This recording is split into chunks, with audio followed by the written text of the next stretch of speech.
Hi, I'm Niji, and you're watching Rock Live. Right now we're talking to Adolf from Blunt Force Trauma. How are you this evening? I'm good, Niji. How are you? Fine. So tell me, what do you play or do you sing? I'm the guitar player. A lot of the songwriting, sing backups, that sort of thing. So, you have a new release coming out soon called Vertigo? Yeah, that's right. We've been working on that for some time at the commercial refinery downtown, where I've spent my last 3 groups, done a lot of recording there. Okay, it's a standard 3.5-minute pop song. The flip side, called Monochromatic, is a little bit more adventurous. It uses some dubs and sampling, and it's more of a dance mix, you might say. And who wrote this song? Our singer, MT Shell, writes the lyrics, and for the most part, I write the music. Okay. Is that it? Oh, you're doing fine. Talk on some more. I'm enjoying this. Okay. Talked about his whole life, his whole music career, whatever. Go ahead. So how long have you been in the music business? Since 1978, when I was going to Towson State, formed, you could call it a punk rock group called Katatonix. That lasted about 10 years. During that time, we went through a lot of different members, toured the U.S., toured England, had Record of the Year, that sort of thing. Grand total of 8 releases on vinyl, I believe, at that point. That's great. What type of bands influenced you in your youth? In my youth, your standard kind of unappealing, parent-annoying glam rock bands. We're looking at... So you were telling me about the bands that influenced you in your youth. Yeah, you got to figure, now this is the early to mid-'70s when you're seeing bands like Kiss and Alice Cooper and Suzi Quatro before she wound up on Happy Days. The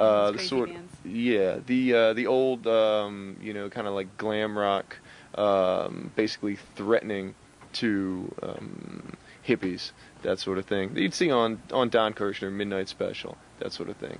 And I didn't know much about music at that point. It just, looked cool, it was loud, and if anybody old came into the room, they were like, ew, look at that, that's terrible. So immediately it was cool and appealing to me. Probably Alice Cooper, Lou Reed, that sort of thing was the biggest single influence at that time. And now what type of bands do you listen to? Nowadays, it's hard for me to single out one particular band that I really follow any more than others, because I get a lot of promotional material that I just pick up for free. A lot of the bands that I really do care for, nobody has heard of. For example, there's a band out of Florida called Buzzfish. All right, and we played with them at the 8x10 Club a couple of months ago. Fabulous young band. Of course, nobody's heard of them. Who knows, in some time to come, they may be very popular. Band coming through town soon enough, the Jenna Torturers. I saw some years ago, and they're a lot of fun to watch, but I wouldn't necessarily go out by their record. So it's different ways that you could look at it. I've recently been very disappointed in the new Bad Brains album. Bad Brains are people that were from the same sort of punk setup that I was from in the early 70s. They've gone through a lot.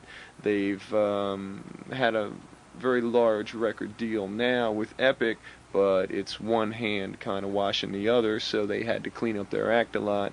They don't have their original singer. It's not what it once was. Yeah.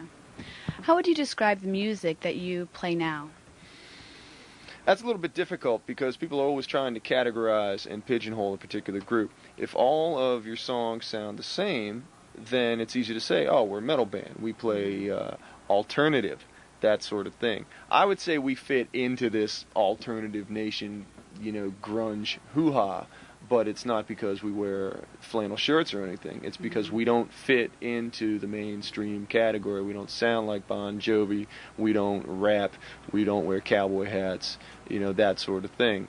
Having a woman as the front person, as the singer, we run the risk of being categorized in the same kind of Heart, Pat Benatar scenario, but it doesn't fit that way.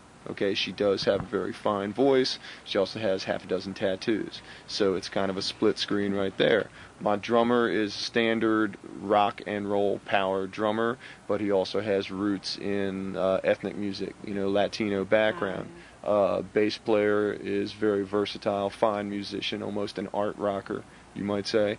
My style of playing is reminiscent of Johnny Thunder, Steve Jones, Keith Richards, which is just all Chuck Berry.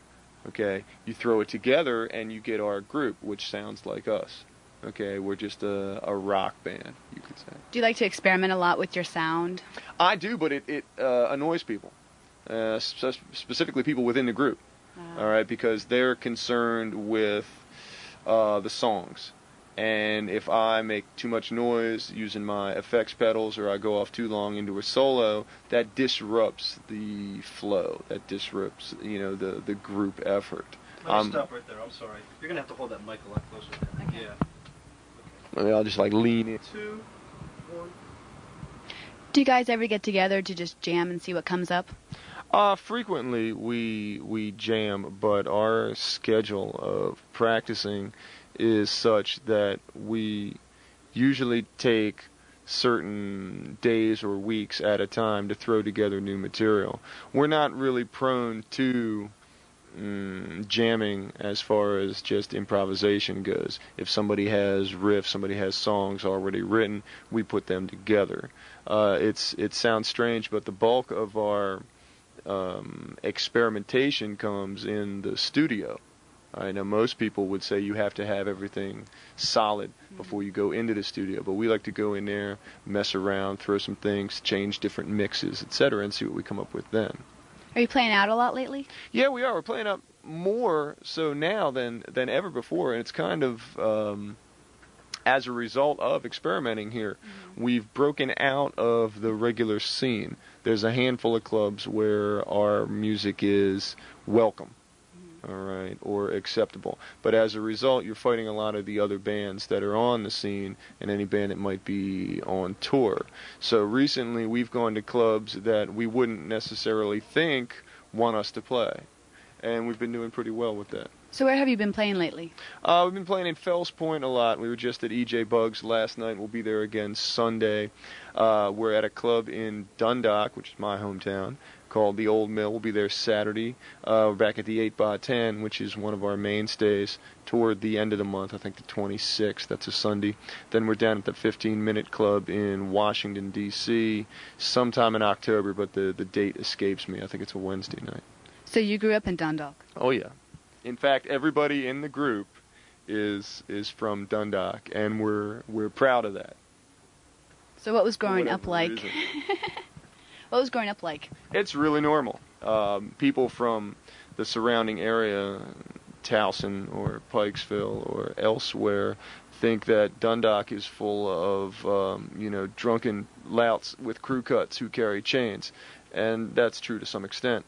But it's really, really an average town. If you go into the smaller sections, especially in the city, South Baltimore, Pigtown, or over to Essex, Highlandtown, that's where you'll find the more stereotypical people that radio personalities like to say are from, Dundalk. So how was your childhood growing up? Pretty uneventful until I started listening to Alice Cooper in the 7th or 8th grade. It was pretty lackluster. I played music, I played piano and played in the bands in school. That was fairly dull, but it did get a leg up on music theory and songwriting as a craft. What other instruments did you play besides piano and guitar? In the school system, if you're going to play any instrument at all, you start in the 3rd grade, believe it or not, on the violin. Then you go through clarinet and trumpet in the following year. Then by the 5th grade, they give you an option of branching out into other instruments. I played various, brass instruments through high school. Went to Peabody Conservatory for about a year. I didn't like it there, and they weren't too fond of me. That was around the same time that punk rock was starting to come out in the mid-'70s. Can you still play any of these instruments? Probably, but I haven't gotten my hands on a violin lately. My mother has some instruments still laying around the house, ukulele, banjo. Those are all stringed instruments. I think it's easier to fake it on a stringed instrument if you play guitar than it is to pick up a clarinet or a saxophone. Do you ever have the feeling of wanting to go and play clarinet or trombone or anything? Yeah. No. So that part is over with. I would pick up the saxophone if I thought I could do it, but that's a whole nother ball of wax. I'd have to go and sit in with some bluesmen and do that sort of thing. Same way if I ever played the harmonica, I don't think I'd find too much work. Do you feel that you've reached your goal of where you want to be musically? I have already in the past, and I'm not patting myself on the back here, but people are bound to say, well, he's tooting his own horn. I've already done more in my career than 95% of the musicians on the local scene. All right? And by that I mean I've already had Record of the Year in 2 different publications. I've toured the United States. I've toured in England. I've been interviewed numerous times on the radio, on television. I've had videos, been on the cover of publications. It's something that if I was going to just stop right now, I could say, well, I sure did my fair share. The problem is, it's something that is addicting. If you've done it once, there's no reason why you can't do it again. So you'd miss it if you did stop? Well, I'd feel stupid, really, because after 15 years, I could be a real dandy architect or an accountant or something if I had to put that amount of time into a different career. But I chose music. I have several guitars and stacks of Marshalls and things like that, and they just go to waste. I'm certainly not a wasteful individual. So when you write your music, where does your inspiration come from? Well, one of our new songs, and this is a fairly good example. We were sitting in a little bar next to where our singer works, relaxing after work, and there was a fella just sitting down the road who was talking about an accident he had seen out on Route 702 one time. A couple of cars ran head-on, and some old man who was involved in the accident, naturally, fell out of the car and cracked his head on the road. There's a good blunt force trauma example right there. But the interesting thing about it is he was just talking about it, and he had a real lyrical quality to his speech. So we kind of just copped that story and threw it into a progression that we had been jamming about. And it turned into a song about nobody would catch the bald man's head, which is what it wound up being called, Bald Man's Head. And it's just something that came like that, out of the blue. They call that, epiphanies, I think. Some other songs you have to work a lot harder with. If it's a ballad and you want to be sincere and it's from the heart and that sort of thing, you have to fight with your words. But it's either, quick and dirty or otherwise. Let me stop you there. Sorry. I need more of this. 2, 1. Where was the most exciting place that you played at and had the most fun with? That's a good one, because as I said, I've been playing now for 15 years. Probably one of the most outstanding memories I have is in a little club called the Crypt, which is in London. And they call it the Crypt because it is an actual, crypt mausoleum. During the week, and this sounds like I'm making it up, but I'm not, it is filled with coffins during the week. And on the weekend, they, I guess, put them in a back or something and bring in, tables, and then the place fills up with bikers and hippies and youngsters and whatnot. And they bring in a big, huge light show. And it was very well received. This was Katatonix that we're talking about, probably 1986, 1987. They just went, ape for us, because at the time we were very psychedelic, had a psychedelic light show that was there with these Brits. It was the last show of our UK tour, and we weren't really too in love with the country by that point because it was cold, it was damp, things closed down at 11 o'clock. You can't get a subway beyond that point. The food is terrible. We just wanted to get out of there, so we're griping and complaining up one side of the street, down the other. Here we come in and do this show. People loved us to death. I'm still spitting here. And it was all of a sudden, we never want to leave, but we had to pack up and get out of there and get on the plane at about 7 in the morning. Where was the worst crowd that you played for? Oh, man, there's too many to mention. We have done a lot of places that are like cliche. People yelling, Zeppelin, play some Skynyrd, man. That sort of thing. We did a Battle of the Bands years ago in the club that is now AL Gators or something. I can't really swear to it. It's in Pasadena. It was the Sandbar, I think, back then, and then it turned into something else. I can't. There you go. There you go. Nothing against that club. Gee, it's just lovely. But back then, well, for example, one of the other bands that was playing that night, they came up and they were talking to us in the parking lot, and they said, "So, what kind of songs do you guys play?" We said, "Well, we play all originals." And their reply was, "We play originals too. Black Sabbath, Zeppelin, Van Halen."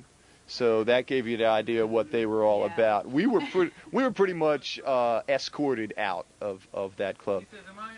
And it is not the worst show we ever did. We had a riot in D.C. one time simply because people in D.C. like to fight. That's a generalization, but again, it's not made up. Have you ever played any covers before? Oh, yeah. It's easy to play covers because there's 1,000,001 songs that nobody is ever going to recognize.